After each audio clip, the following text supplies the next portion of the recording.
다시 한번 주님의 은총과 평화가 여러분 가운데 임하기를 빕니다. 한 주간 잘 지내셨습니까? 지난 주간에도 우리의 가슴을 아프게 하는 일들이 있었습니다. 유명 브랜드 계열의 제과 공장과 건축 현장에서 소중한 생명들이 속절없이 목숨을 잃었습니다. 하나님께서 예기치 못한 비극을 당한 그들을 당신 품 안에 안아주시기를 기도합니다. 이런 일이 있을 때마다 사람들은 안전관리에 대한 부주의로 설명하려고 하지만 더 근원적인 것은 물질주의가 갖고 있는 폭력성이 만든 희생입니다.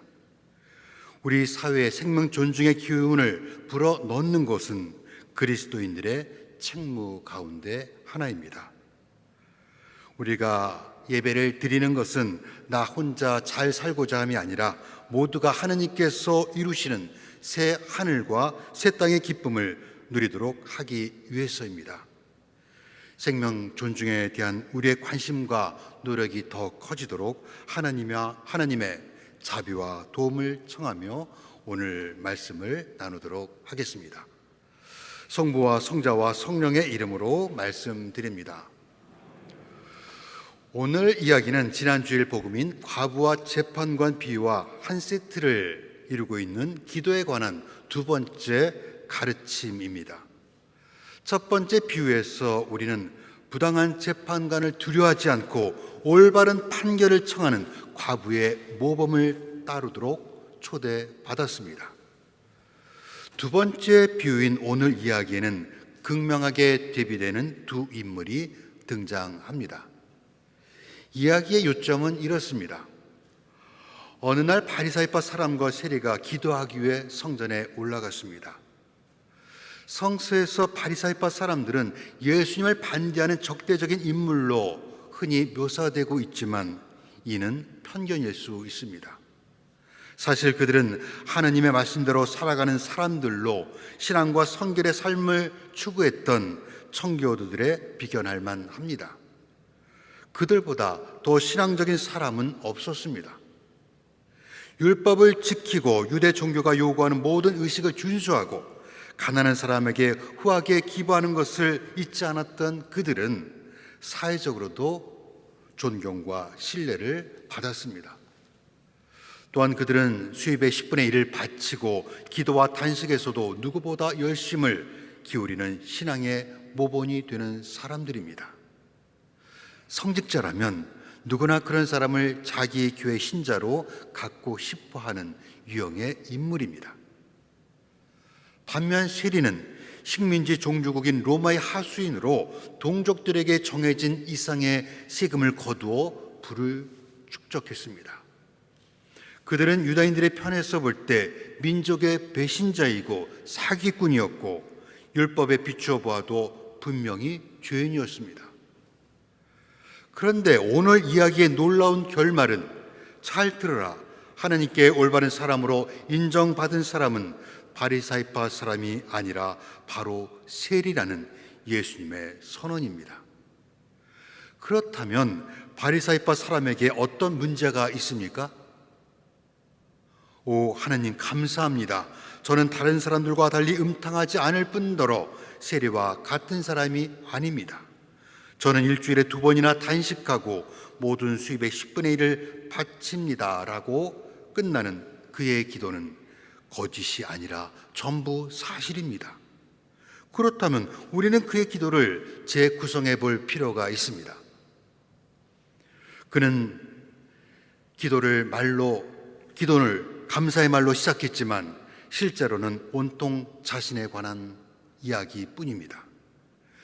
그는 기도의 중심에 하나님이 아니라 자신의 공적과 의로움을 위치시켰습니다.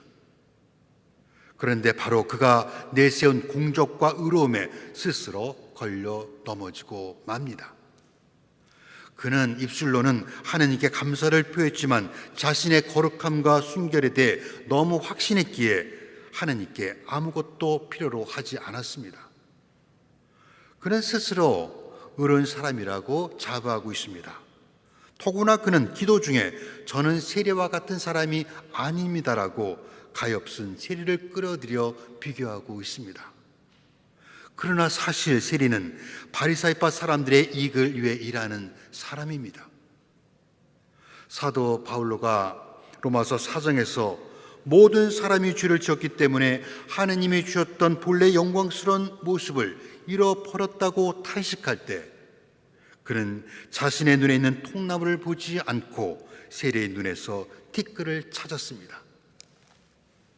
슬프게도 가슴을 치며 스스로 죄인임을 고백하는 세리를 곁눈질로 바라보며 자신이야말로 사랑받을 가치가 있다는 것을 강조하는 그의 기도는 하느님 그리고 다른 사람들로부터 스스로를 단절시키고 있습니다.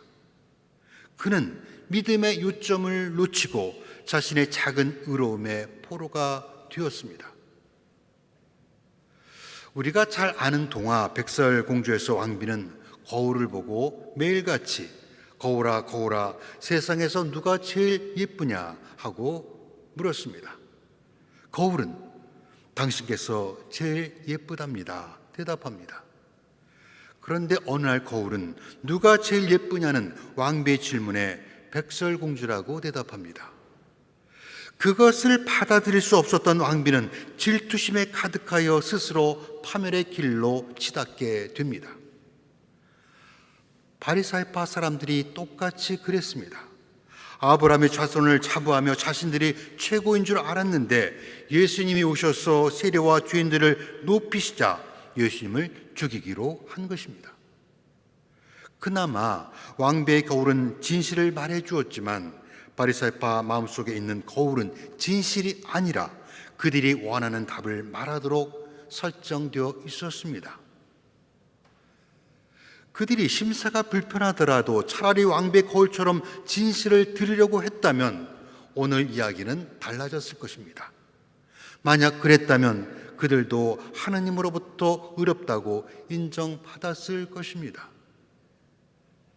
반면 하나님 앞에 내세울 것이 아무것도 없다는 것을 알고 있었던 세리는 자신의 죄를 인정하고 감히 하늘을 우러러보지도 못하고 가슴을 치며 오 하느님 죄 많은 저에게 자비를 베푸소서라고 기도할 뿐입니다. 세리는 자신의 행동을 정당화하기 위해 변명하지 않았습니다. 누구와 비교하지도 않았습니다. 그는 자신의 모습이 한없이 부끄러워 감히 거울에 비춰보지도 못합니다. 세리는 전적으로 하나님의 자비에 의지하여 기도를 바치고 있습니다. 주님은 그를 가리키시며 누구든지 자기를 높이면 낮아지고 자기를 낮추면 높아질 것이다 말씀합니다. 바리사이파 사람이 그랬듯이 대부분의 사람들이 걸려 넘어지는 것은 자신의 부족함이나 약점이 아니라 오히려 장점 때문입니다. 우리는 주변에서 많은 돈과 권력 그리고 재능을 가진 사람이 그것 때문에 넘어지고 실패하는 것을 목격하게 되지 않습니까? 우리가 하나님께 전적으로 의지하고 있는 한 우리는 하나님 앞에서 자신을 합리화하거나 정당화할 필요가 없습니다. 만약 그런다면 그럴 때마다 우리는 위선이라는 또 하나의 죄를 더할 뿐입니다. 다만 내 모습 이대로 주 받으옵소서라는 성가 428장의 가사처럼 겸손하게 지금 이대로의 모습을 주님께서 받아주시기를 청할 뿐입니다. 이렇게 오늘 비유가 전하는 메시지를 세례와 같이 겸손한 마음으로 드리는 자의 기도를 하느님께서 기뻐 받으신다는 것으로 결론 지어도 충분히 교훈적입니다. 하지만 오늘 비유는 바리사이파 사람의 독선을 세례의 겸손으로 대체하라는 간단한 이야기가 아닙니다. 이런 식의 해석은 오늘 복음이 전하는 메시지를 할 도리를 다하고도 겸손의 미덕을 가져야 한다는 단순한 도덕적 교훈점으로 축소하게 될 것입니다. 그러면 세례와 같이 회개하는 자를 하나님께서 기뻐하신다는 해석은 어떻습니까? 회개는 그리스도의 부르심에 응답한 이들의 첫 번째 반응입니다. 우리는 죄의 고백과 회개가 제자도의 필수적인 부분임을 분명히 해야 하고 우리의 기도에서 회개의 공간을 더 넓힐 필요가 있습니다. 오늘 복음에서 수심에 가득 차 고개를 숙인 채 하느님, 죄 많은 저에게 자비를 베풀어 주십시오라고 기도하는 세리의 모습은 참여하는 사람의 전형입니다. 그런데 만약 회개가 하나님의 은총을 받기 위해 선행되어야 하는 조건으로 오늘 복음을 해석한다면 은총은 하느님이 값없이 주시는 무조건적인 선물이라는 복음의 근간을 흔들어 놓게 될 것입니다. 회개와 겸손은 그리스도인들에게 중요한 요소이며 필요한 덕목인 것은 틀림없습니다. 그러나 겸손과 회개 둘 중 어느 것도 오늘 비유로 말씀하시는 예수님의 의도와는 거리가 있습니다. 오늘 이야기는 하느님의 조건 없는 사랑과 죄인을 의롭게 하시는 하느님의 자비에 관한 이야기입니다. 우리는 하나님의 놀랍고 무조건적인 은혜와 수용성에 대한 비유를 어떻게 하면 하나님의 사랑을 받을 수 있는가 하는 유치한 이야기로 바꾸어 놓아서는 안 됩니다. 바리사이파 사람의 잘못은 율법을 어기거나 도덕적 문제가 있어서가 아닙니다. 하느님은 부자나 가난한 사람, 높은 사람이나 비천한 사람을 차별하지 않으시고 모두에게 공평하게 은총의 비를 내리십니다. 하지만 하느님의 은총 없이도 살 수 있다고 생각한 바리사이파 사람은 자족의 우산을 펴는 것으로 하느님께서 내리시는 은총의 비를 스스로 막아버렸습니다. 그의 기도를 들어보면 그는 하느님께 아무것도 구하지 않습니다. 반면 하느님의 자비를 필요로 했던 세리는 마음을 열고 하나님의 사랑과 자비가 그를 흠뻑 적시고 모든 죄와 허물을 깨끗이 씻어주기를 청했습니다. 그렇게 그는 온 마음으로 하늘이 내리는 용서와 사랑의 빗줄기에 흠뻑 젖었습니다. 바리사이파 사람은 자신의 성취에 근거하여 의로움을 주장한 반면 세리는 자신의 과거와 현재 그리고 미래를 전적으로 하느님의 자비에 기대고 있습니다. 복음은 우리에게 너희는 둘 가운데 어느 편에 서 있는지 묻고 있습니다. 여러분은 어느 편입니까? 만약 우리가 두 사람 중 누구와 비교하고 싶은 유혹을 받거나 다른 누군가를 가리켜 나쁜 사람이라고 말하자마자 우리는 바리사이파가 되고 말 것입니다. 우리 가운데 누구도 하나님의 은혜와 자비를 받기에 합당하거나 받을 자격이 있다고 말할 수 있는 사람은 없습니다. 우리가 하나님 외에 다른 것에 눈길을 주지 않는 복음주의라고 해도 또는 사회적 문제에 적극 참여하는 진보적 신앙이라고 하는 것으로도 아니면 성공의 신자라는 것이 우리를 하느님 면전에 나아가게 하지는 못할 것입니다. 우리의 거룩함이나 선함은 하나님의 구원과 아무 상관이 없다는 것입니다.